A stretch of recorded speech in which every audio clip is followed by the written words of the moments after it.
मातरम वंदे मातरम वंदे मातरम बोलो भारत माता की जय बोलो भारत माता की जय बोलो भारत माता की जय মিডিয়া ভাইদের কাছে বলতে চেয়েছি যে আমি তো 2014-তে আমি বিজেপি ছিলাম, এখানে মন্ডল কমিটির সভাপতি হিসাবে। যাই হোক, যে কোনো কারণে আমি এই 2016-তে বিজেপি ছেড়ে বসে আছে চুপচাপ। হ্যাঁ, এরপরে এই 2023-এর মধ্যে আমি কংগ্রেসে যোগ দিয়েছিলাম। কংগ্রেসের সব মানে ভাইস প্রেসিডেন্ট হিসাবে আমি কাজ করছি। কিন্তু দেখা যাচ্ছে কংগ্রেস সারা 12 বর্ষের মধ্যে আর আসার কোনো রাস্তা নেই, মানে আসতে পারবো না, এরকম একটা আমার আশা। কেননা 1993 সনে এই দিল্লি কংগ্রেস প্রদেশ কংগ্রেসের গাছ কেটে ফেলেছে।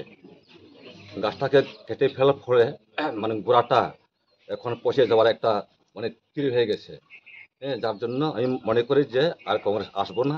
তো এই কংগ্রেস করে আমার কোনো লাভ হবে না। এবং আমি রাজ্যবাসীদের কাছে বলবো, শুধু তৃণমূলের গোত্র না, এই যে 2019-এর মধ্যে, হ্যাঁ 2019 লোকসভা নির্বাচনে আমাদের প্রধানমন্ত্রী নরেন্দ্র মোদীজি দিল্লি কংগ্রেসের গাছকে কেটে ফেলছে। 93 সনে কেটে ফেলেছে আমাদের এই রাজ্যের কংগ্রেসকে, দিল্লি কংগ্রেস, রাজীব গান্ধী প্রধানমন্ত্রী তখনে। হ্যাঁ, তাই এখন আবার নরেন্দ্র মোদী যে কেটে কাটছে এই যে 2019-এর মধ্যে এই লোকসভা নির্বাচনে। তাই আশা করি আমি কংগ্রেস আর জীবনে আসতে পারবো না। এবং এই বিজেপি গভর্নমেন্টের মধ্যে আমি দেখা যাইতেছি যে সারা ভারতবর্ষের মধ্যে এখন উগ্রপন্থী মুক্ত হয়ে যাচ্ছে, শান্তিপূর্ণভাবে মানে মানুষ বসবাস করতে পেরেছে সব রাজ্যের মধ্যে, শুধু আমাদের ত্রিপুরা রাজ্য নয়। হ্যাঁ, কারণ এখন পাহাড়ি বাঙালির কোনো ভেদাভেদ নেই এবং জাতিগত কোনো আমাদের সম্প্রদায়ের গত কোনো ভেদাভেদ নেই। আপনি এখন যদি মনে করেন বর্ডারে গিয়ে আমি শুয়ে থাকতে পারেন যে কোনো জাতের লোক। হ্যাঁ, যার জন্য আমি চেয়েছি সামনে তো আমাদের ভারতীয় জনতা পার্টিকে আমরা গভর্নমেন্ট আনার মানে চেষ্টা করতে হইব। এবং শুধু লোকসভার নয়, আমাদের রাজ্যের মধ্যেও এডিসি নির্বাচন সামনে আসছে।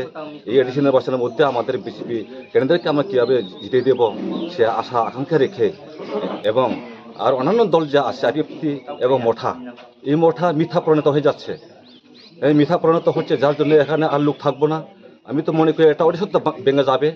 এবং এই যে আইপিএফটি সেরকম আমাদের ত্রিপুরা ল্যান্ড নাম দিয়ে অনেক মানুষকে বিভ্রান্ত করছে। বিভ্রান্ত করার পরে রাস্তা ব্লক করছে, রাস্তা ব্লক করে মানুষকে বলছে যে আমার রাজ্য পেয়ে যাচ্ছে। অনেক মানুষকে নাচানাচি করাচ্ছে।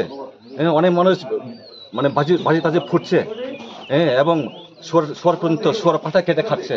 হ্যাঁ, আমাদের দেশ পেয়েছে বলে, কিন্তু এখনো কোথায় যাচ্ছে সে দেশ।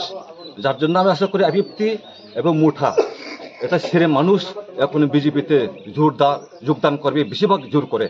এবং বামপন্থী তো আর যাবো না, কারণ বামপন্থী বছর এখানে যারা কায়েম করছে তার পুরাপুরি কারাটা জানা গেছে সারা ত্রিপুরা রাজ্যের জনগণ। যার জন্য বামপন্থী তো আর আসবে না।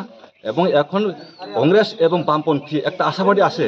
হ্যাঁ, কার দিকে নীতিশ কুমার এবং ওই চন্দ্রবাবু নাইডু উপর তার দুজনের নিকটে মানে তাকিয়ে আসে, তারা নাকি বিজেপি ছেড়ে অন্য দলে যাবে। হ্যাঁ, এখন আকাশের বৃষ্টি কবে আসবে এই আশা আমার বসে থাকলে তো আর হবে না। যার জন্য আমি সারা রাজ্যের মানে আমাদের জনগণকে আমি মানে অনুরোধ করে বলবো, আপনারা এই ভুল রাস্তা না ধরে আমাদের বিজেপি পার্টিতে যোগদান করেন।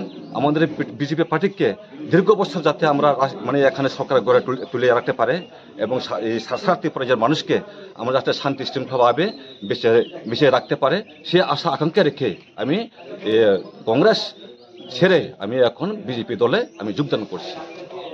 নমস্কার।